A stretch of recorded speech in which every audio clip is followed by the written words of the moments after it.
proibição é a melhor forma de lidar com as drogas? Essa é uma pergunta que está sendo feita atualmente em vários países. O combate ao tráfico tem tirado a vida de muitos inocentes e as cadeias estão lotadas de jovens, geralmente pretos e pobres, presos com pequenas quantidades de drogas. Mas o consumo e a violência só têm aumentado. Afinal, vale a pena proibir? Esse debate chegou ao Senado por meio de uma ideia legislativa enviada por um cidadão pela internet e alcançou em apenas uma semana o apoio de mais de 20 mil pessoas. A sugestão é para regulamentar o uso medicinal, recreativo e industrial da maconha. O senador Cristóvão Buarque foi indicado pela Comissão de Direitos Humanos para dar o parecer, recomendando se essa ideia deve ou não virar projeto de lei. Senador, muito obrigada por ter aceitado o convite do Cidadania. Que responsabilidade é essa, hein, senador? É uma responsabilidade por duas razões. Primeiro, porque o tema é fundamental. É fundamental. O Brasil virou um imenso botequim de 8 milhões e meio de quilômetros quadrados nos fins de semana. Todo mundo bebendo, os jovens todos bebendo. Também muitos pontos de venda de droga e muita gente usando drogas, as chamadas ilícitas. Então, o Brasil virou um país viciado em drogas. Por isso, é tão importante fazer, daí a responsabilidade. Ao mesmo tempo, a responsabilidade vem da dificuldade, porque se alguém chegasse, pronto, está livre, o que é que vai acontecer? O consumo vai aumentar? Se libera a droga, as pessoas vão, por conta disso, começar a partir para outras drogas mais pesadas.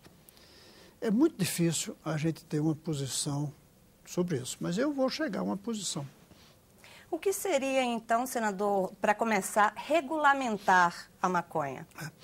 Regulamentar é você tirar dos traficantes a distribuição do produto. Porque hoje já estão fumando por tudo que é lugar.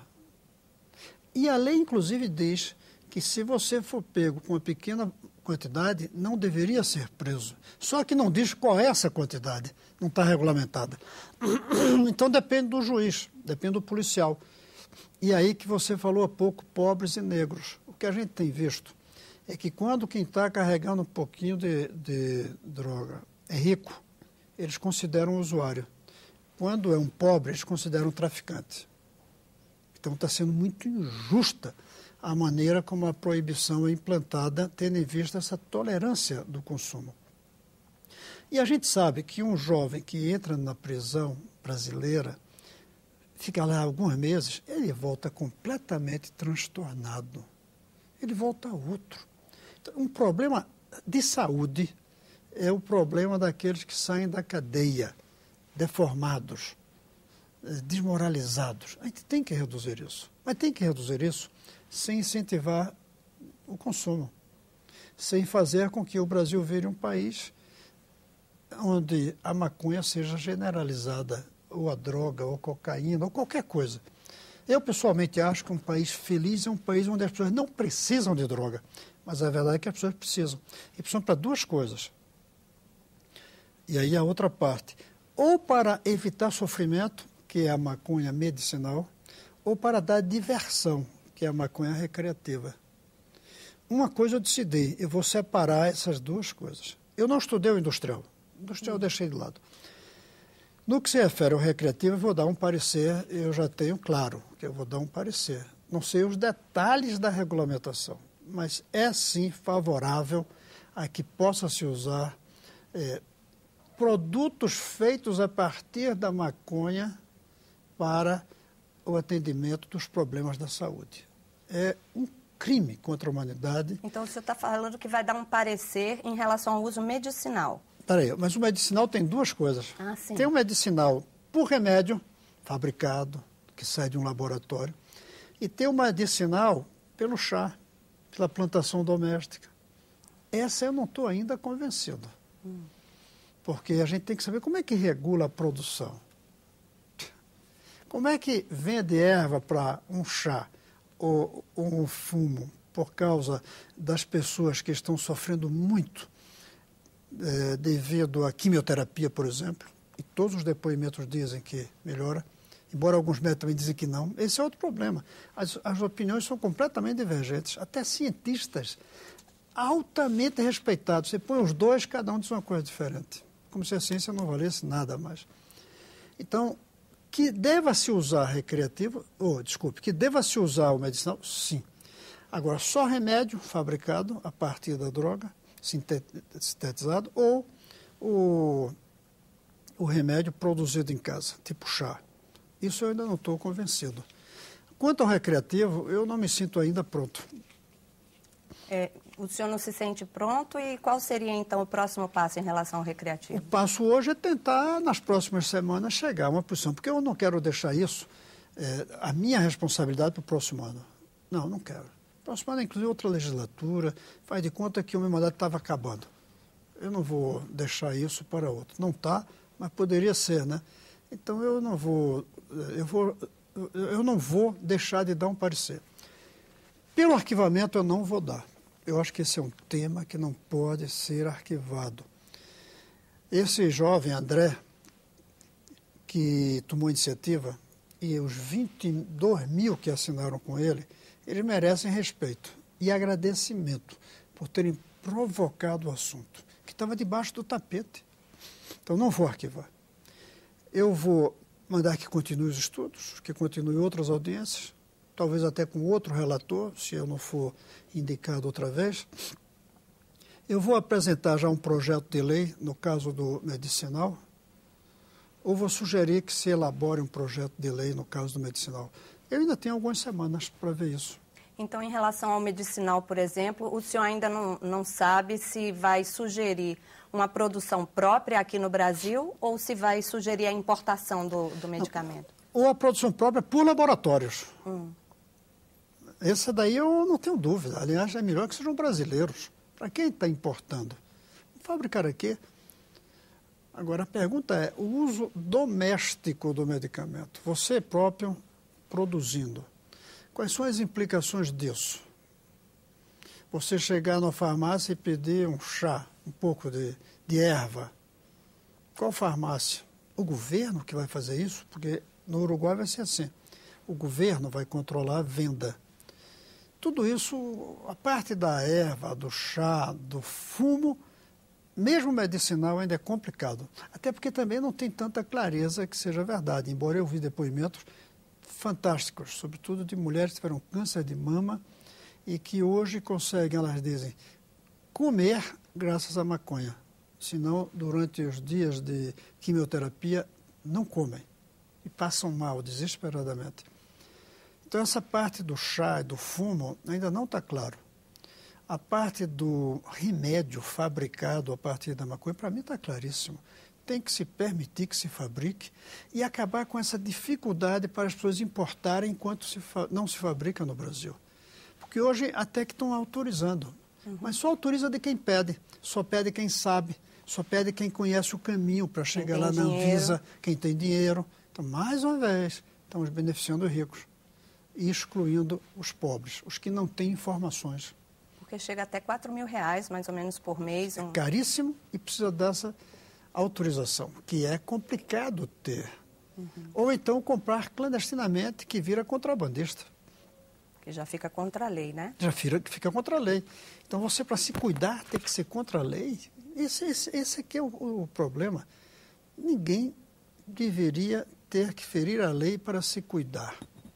A lei tem que permitir que cada pessoa se cuide, sem ficar fora da lei para estar com sua saúde em dia. Tá certo, senador. Então, trazendo um pouco o assunto para a violência gerada, né, associada às drogas, né? Uma imagem que me vem muito à mente quando a gente escuta o argumento de que a guerra às drogas mata mais do que as próprias drogas é a daquela mãe sendo arrastada por uma viatura policial no Rio de Janeiro. Né? Os policiais falaram que ela foi baleada durante um confronto entre policiais e traficantes. O senhor acha, depois de tudo que o senhor escutou de especialistas, o senhor acha que a regulamentação da maconha poderia trazer avanços no sentido de reduzir o poder do tráfico e reduzir a violência? À primeira vista, total convicção disso. Mas quando você analisa melhor, tem a pergunta: será que a gente não vai acabar com o tráfico da maconha, mas o tráfico vai migrar para a cocaína? Vai migrar para outras drogas? Primeira pergunta. E aí continua. Segundo, se o governo que produz vender a um preço muito barato, o tráfico aumenta. Mas se vender por um preço alto, o tráfico continua vendendo por um preço menor. E se o governo baixar muito o preço, aí vai incentivar o consumo. Vê como é complicado. O álcool, felizmente o álcool não é tão barato. Felizmente, mesmo assim se gasta tanto dinheiro, paga muito imposto. Se você colocar mais impostos, aí vai ter fábrica clandestina. Vem o tráfico. É por isso que não se aumenta mais o imposto do álcool. Porque se aumentar mais ainda, ou vai se buscar no Paraguai, ou vai se fazer no quintal, como era na lei seca. Então, é muito complicado. Por isso, nós temos que tomar muito cuidado. Você falou em responsabilidade. Uma das maneiras de ser responsável é não ser apressado.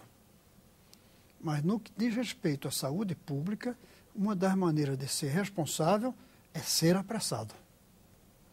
E quando o senhor fala de saúde pública, exatamente, o senhor ouviu também os representantes da ONU, né, e ouviu o secretário de Drogas do Uruguai.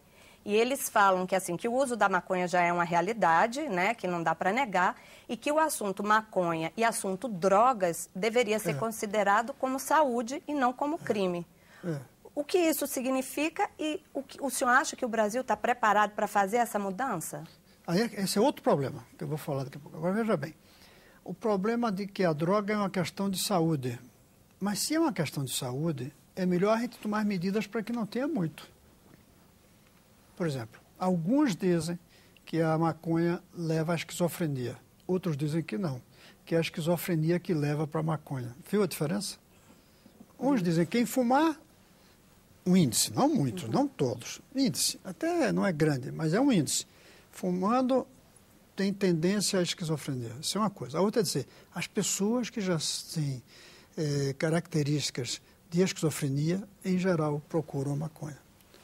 Pois bem, vamos supor que seja a primeira, que a maconha leve a isso, e a outras doenças. Então, você facilitar o consumo, você reduz o problema da saúde pública, da violência do tráfico e da violência da prisão. São duas violências. A gente sempre olha o tráfico se matando. A gente não olha a prisão matando, nem que seja entre aspas. Não tira a vida, tira a paz, tira o bem-estar, tira o futuro de jovens. Perspectiva. Então, nós temos que ver isso. Mas, ao mesmo tempo, dizer, se liberar total, o problema da saúde piora, porque vai ter mais gente consumindo. Esse é o grande desafio. Mesmo os uruguaios disseram, vai aumentar o consumo no primeiro momento. Depois para. Eles acham isso. Eles acham que as pessoas não vão procurar maconha só porque agora é legal. Não. Quem já procura nas bocas de fumo é que vão comprar legalmente. E alguns que têm medo passarão a comprar. Mas eles acham que têm medo, haveria uma parada, não aumentaria.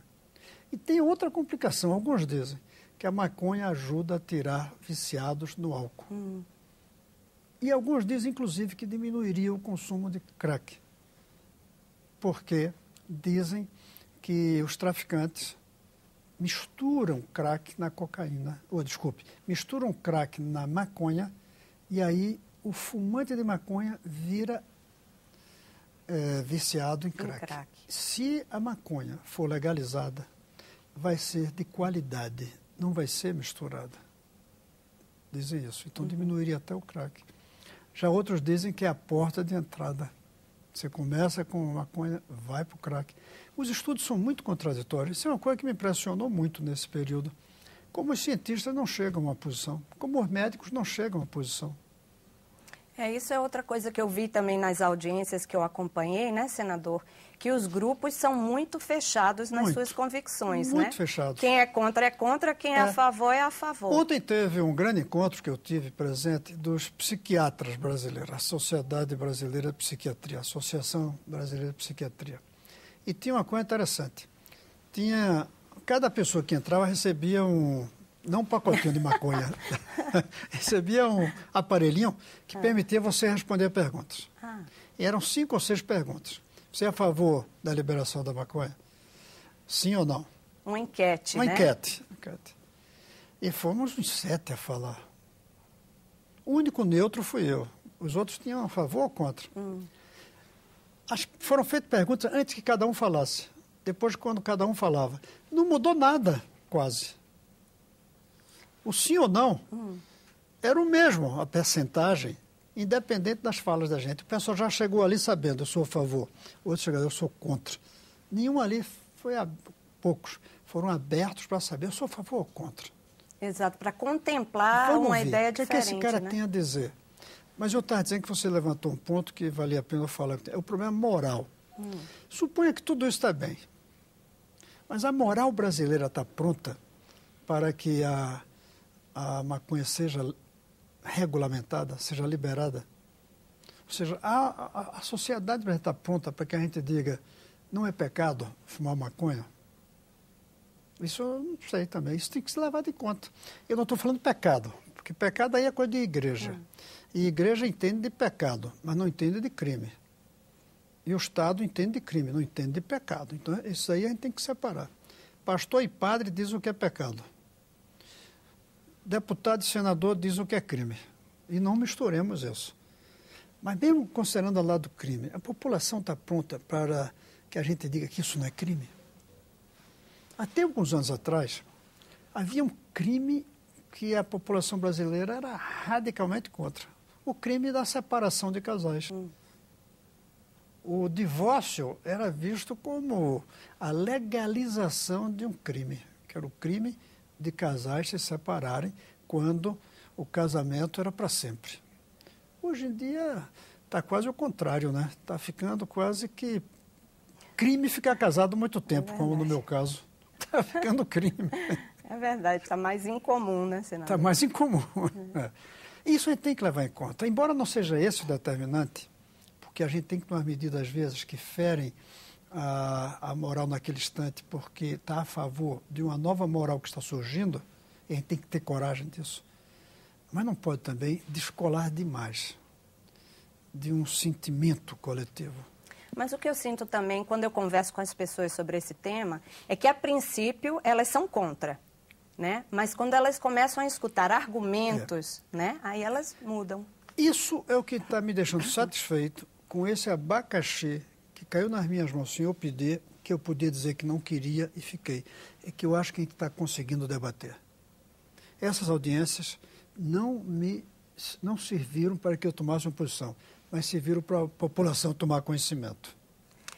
E essas audiências, né, senador, eu acompanhei e eu vi elas estavam sempre superlotadas, com gente em pé, todo mundo querendo falar.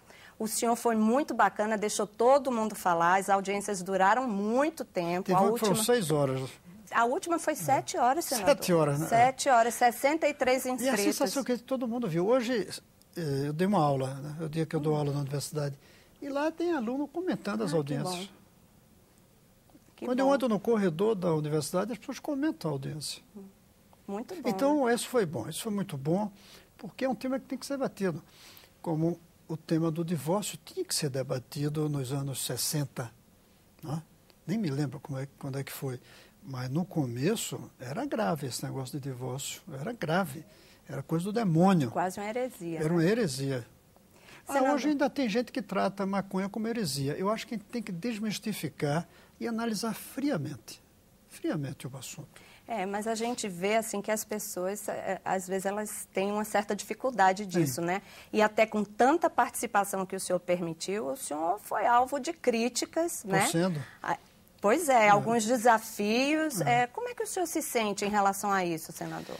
Eu sinto que alguns vieram com preconceitos. Não que tanto de um lado como do outro. Exatamente. Tem uns que chegam com o preconceito, tem que liberar, ou seja, que defendem a liberação total. Tá?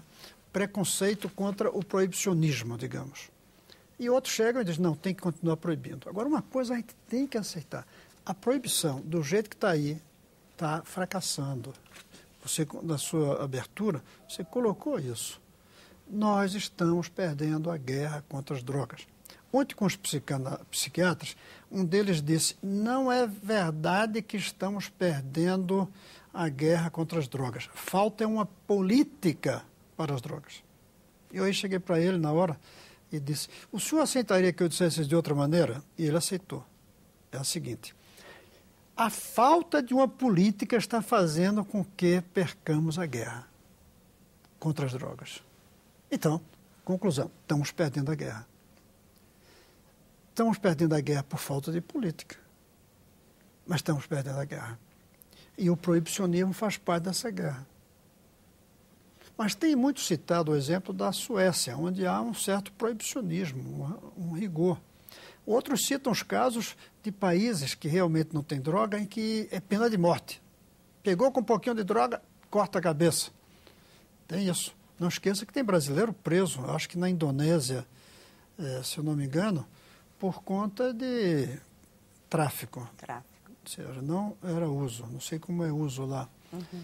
Mas tem gente que defende a radicalização na proibição, ou seja, mais dureza. O deputado Osmar Terra, por exemplo, ele tem um projeto de lei que ele exige mais dureza contra a droga, uma espécie de tolerância zero.